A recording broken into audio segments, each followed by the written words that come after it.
Magandang hapon mga kapuso, narito na tayo sa pinale episode ng Abot Kami na Pangarap. So ito na nga no, talagang pinasok na nga rito ni Moira itong si Lynette, ibinalik niya doon sa may kwarto. Ngayon, nakalabas na nga itong mga kaibigan ni Annalyn. Sabi ni Doc Ray, nasaan sina Doc RJ? Hindi ho namin alam, hindi ho namin sila kasama. Nakalabas na nga itong sina Doktora Menor. Nag-iiyak itong sina Doc Joy. Sumunod na nakalabas itong sina Giselle sa kasi Zoe. Hinahanap nila sina Annalyn. Sabi niya, nasa loob pa. Hindi pa sila nakakalabas. Sabi ni Doc Ray, nagdudugo ka, Giselle. Oh, pero okay lang ako. Ngayon, nakita ni na Doc Kim saka ni RJ na merong bomba, merong timer bomb. Ngayon, naglalaban itong dalawa. Nagkakasakita, nagbubugbugan tong sina Lynette saka si Moira. Hindi ka magtatagumpay. Alam mo, kung babagsak ako, isasama ko na rin ikaw para na rin ako nakaganti kina Annalyn saka kay RJ. Ngayon nagdatingan na yung mga pulis. Sabi niya, kailangan na po nating umalis dito, sir. Kasi timer bomb po ito. Meron po magde-detonate ng bomba. So ito na yung mga nakakaalam mismo sa bomba, yung mga SWAT team. Talagang ready sila. Ngayon nagsasakalan sila dito. Sinasakal ni Moira itong si Lynette. Sabi niya, mamatay ka na. Mabuti na lamang meron dong syringe sa may gilid. Kinakapa-kapa ni Lynette. Hanggang sa naiturok niya nga to sa may leeg ni Moira kaya to'y nanghina. Yung pala, pampamanhid.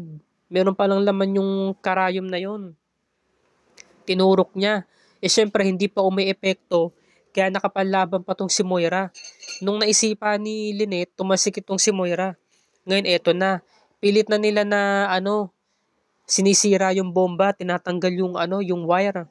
Buti na lang talaga maalam sila dito, no? Siyempre nag-aral sila eh. At eto, sabi ni Moira, nakikita mo to, Lynette, sabay-sabay tayong sasabog dito. Mamamatay tayong lahat dito. Marami akong itinanim na bomba dito sa basement, sabi niya. Ngayon, sumigaw tong si Lynette, sabi niya, wag mong pipindutin niya, Moira. Ngayon, mabuti na lang talaga, bago pa napindot ni Moira, bago pa niya i-detonate yung bomba, natanggal yung wire, nagulat siya. Ba't hindi sumabog? Sabi niya, inulit-ulit yung pagpindot. Ngayon, eto na. Papalabas na nga tong sina RJ, sabi niya, Sir Mark, nasan ho yung mag-iina ko? Hindi ko sila nakita, Doc RJ, pasensya na. Pero kailangan po muna natin lumabas. Kailangan ko po muna kayong ilikas. Kami na hong bahala maghanap sa kanila. Sabi ni Doc Kim, Sir Mark, where's Doc RJ? Nawawala siya paglingon niya sa likod. Nawawala. Pinuntahan kasi ni RJ si Lynette. At ito na nga, nagkamali na yung isang kontrabida na tauhan ni Moira. Babarilin niya si Annalyn, hino-stage niya. Huwag kang makulit. Sige, ituloy niyo lang yung gagawa niyo. Puputukin ko ulo nitong doktorang kasama niyo si Annalyn. Boba kayo. Luhod, sabi niya. Ngayon naman, ito namang si Moira, pilit pa rin niya pinipindot yung device. Ayaw talagang sumabog. Ngayon, naglaban silang dalawa at naitulak nga ni Lynette itong si Moira na pahiga na lamang ito sa sahig. Ngayon, nagkaroon na ng pagkakataon si Lynette para siya makatakas. At ito na, lumabas na nga itong si Dr. Kim. Inaalam ni Giselle pero sabi ni Dr. Kim nasa loob si Doc RJ at pinupunta nga si Annalyn. Hindi niya kasama si Annalyn saka si Lynette. Nag-aalala na silang lahat. Ngayon, ito yung kalaban, no? Played by Paulo Paraiso. Dumating yung mga pulis at pinagbabaril siya sa likod. Dapat sana mababaril na si Annalyn ngunit humarang si Dr. Luke. Siya yung nag-cover kay Annalyn pero hindi rin siya nabaril dahil nga namatay na nga siya, nabaril siya ng mga pulis. Ngayon, nung lumabas na sila sa ospital, sabi niya, lalabas ho kami dito pero kailangan ho namin isama yung mga pasyente namin. Sige, sabi ng mga pulis. Nililikas na nila yung mga pasyente at chinecheck nila yung bawat pintuan baka kasi may mga pasyente na iwan. Nakita na nga yung mag-ama at nagyakapan sila. Sabi ni RJ, nasaan ang mami mo? Hindi ko po nakita si nanay. Hindi ko kami magkasama. Ngayon nagising itong si Moira at hindi niya maigalaw yung katawan niya kasi nga naturukan nga siya ng di ba? Pampamanhid.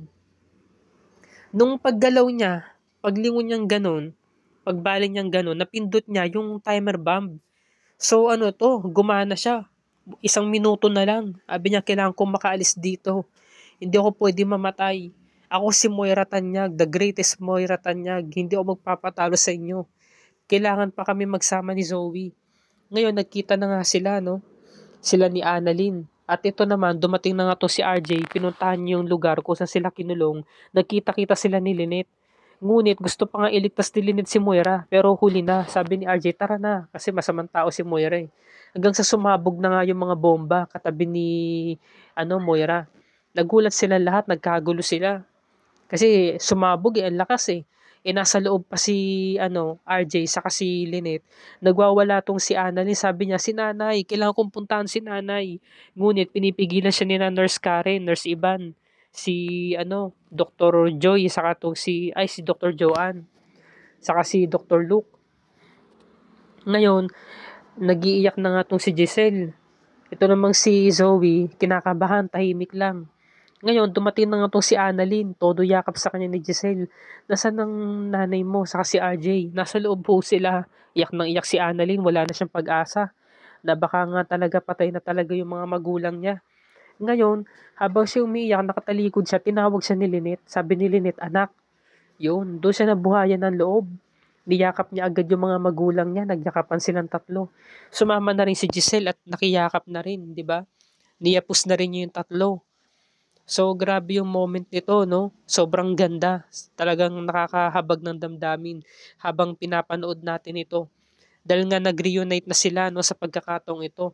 So, yun nga, dahil nga niyakap nga ni RJ si Zoe, kasi nga alam niya na mukhang hindi na nga nakaligtas itong si Moira sa loob. So, pinapakalma niya dahil umiiyak na to. Hanggang sa inilabas na nga ng mga medical personnel yung isang bangkay. At natukoy nga nila no, na si Moira nga ito, grabe, sunog na sunog ang buong katawan at nawalan ito ng buhok, no?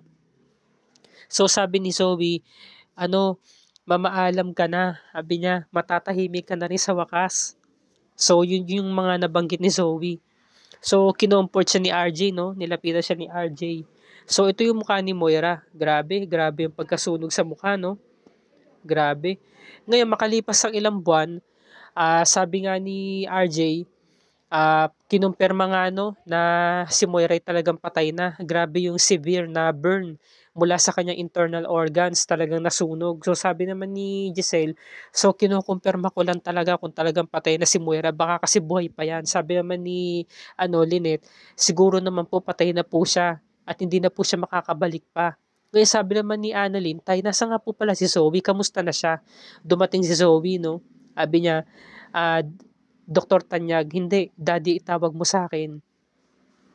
Sabi niya, ano ng plano mo ngayon? Sabi ni Zoe, kayo na po ang bahala sa libing po ni mami ha. Kayo na po bahala kung gusto niyo ipakremate o ilibing. Sabi ni RJ, bibigyan namin siya ng magandang libing, huwag kang mag-alala, Zoe. Baka hindi na po ako makasama sa libing, sabi ni Giselle. Bakit naman? Saan ka pupunta, Zoe? Anong gagawin mo? Kasi naparito ako para magpaalam na sa inyo. Sumuko na po ako sa mga pulis. Bakit mo yung ginawa? Sabi ni RJ, kailangan ko po itong gawin. Dahil alam ko na po lahat noon pa yung mga kawalang niya na ginawa ng mami ko, pero kinusinti ko pa rin at naging bahagi ako ng mga krimen niya.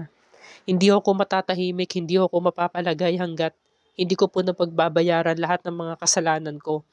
Kasalanan ko rin po ito. Patawarin mo ko, Dad, sabi niya. So niyakap siya ni RJ, no? Para mamaalam na, 'di ba? So dumating na nga si na Sir Mark at aarestuhin na nga siya, no? Sabagay sumuko na siya, 'di ba? Sabi ni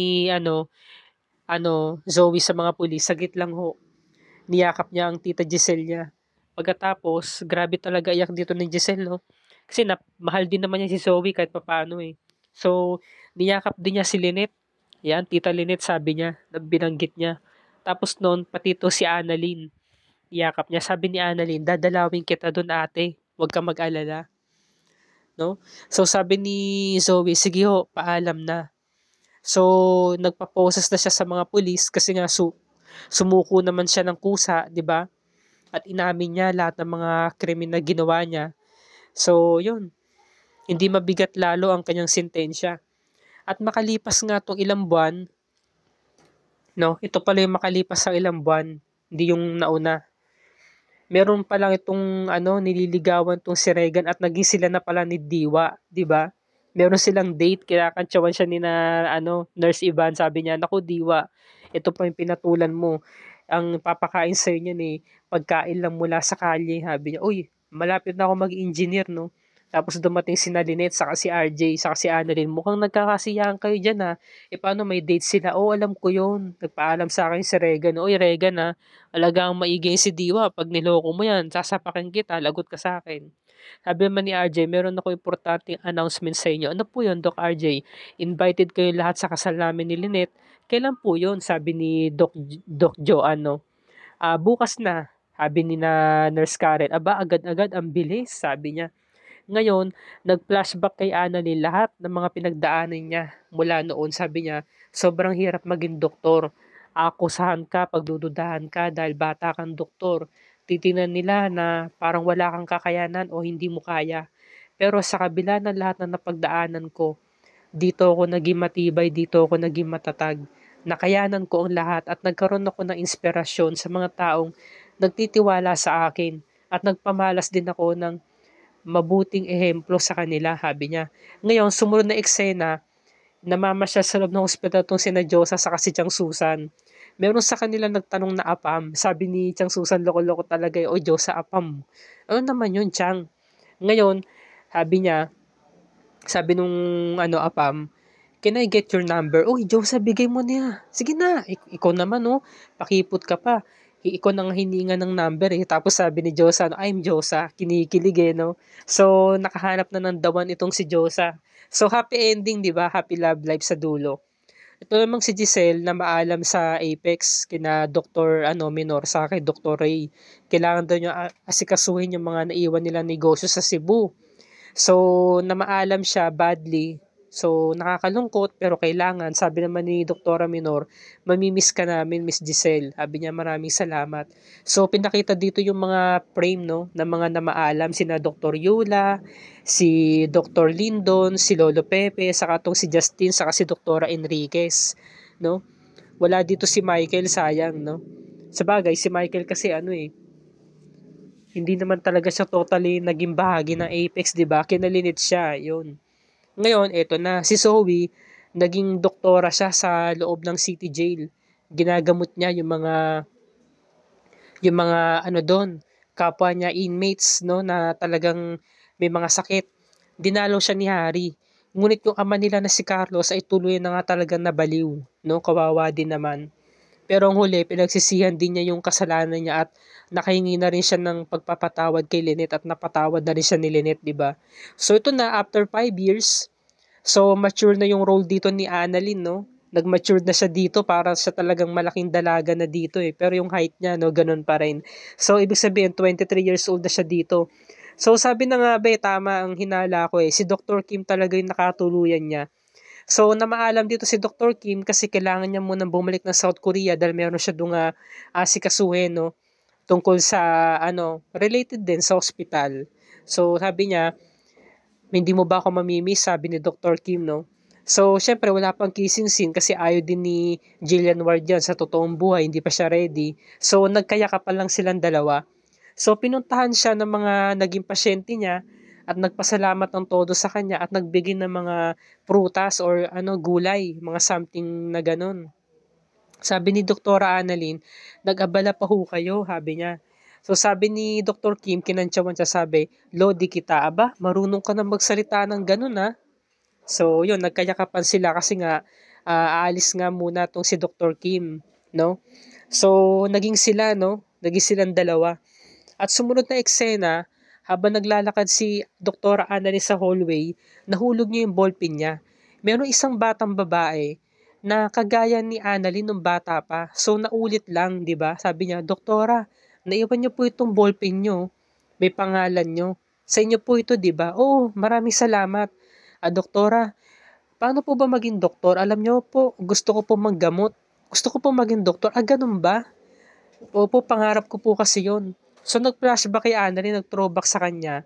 Nung bata pa siya, kinausap niya si Dr. Ray. Paano ba maging doktor? Sabi ni Dr. Ray, ganito yung halaga kung paano ka maging doktor. Ang mahal ho pala. Kailangan po pala mayaman ka para maging doktor ka. Oo, magastos, pero nasa determinasyon mo yon. Kung gugustuhin mong maabot ang pangarap mo, kakayanin mo, sabi niya. So, imbis na halaga yung isinulat ni Annalyn sa palad ng bata, puso. Sabi nung bata, ba't puso? Dahil kapag nasa puso mo at gugustuhin mo, maaabot mo ang mga pangarap mo na ikaw lang. Sabi niya, no? At balang araw, magkakaroon ka rin ng ballpen na kagaya niyan at may kita mo yung pangalan mo naka-imprint dyan na Ana MD. Magiging doktora ka rin, Ana. Pagpatuloy mo lang mga pangarap mo. So, nung tumayo na yung bata, nagpasalamat kay Annalyn. Sabi ni Annalyn, tinawag niya yung bata, Ana, ipangako mo sa akin na itutuparin mo yung mga pangarap mo. Sabi niya, opo, doktora. Maraming salamat po. At kapag may kailangan ka ng tulong, nandito lang ako, I got you, sabi niya. So, nakakatuwa, no? Ginamit pa rin niya yung ganong motto, yung tagline niya sa dulo nung episode, sa last episode. Ngayon, nandito na siya naglilingkod sa San Vicente Hospital. So, nag-rebrand yung hospital from Apex to San Vicente. No, yun na yung pangalan. So, pinakita pa rin dito yung wafer sticks, kumain pa rin siya kahit na may edad na siya, nasa 23 years old na siya dito, no? So, kumain pa rin siya. Nakakatawa, nilingon niya yung hospital and then habang siya naglalakad palayo, pinakita niya yung ending. So, dito na po nagtatapos ang episode 659, ang finale episode ng Abot Kamay na Pangarap.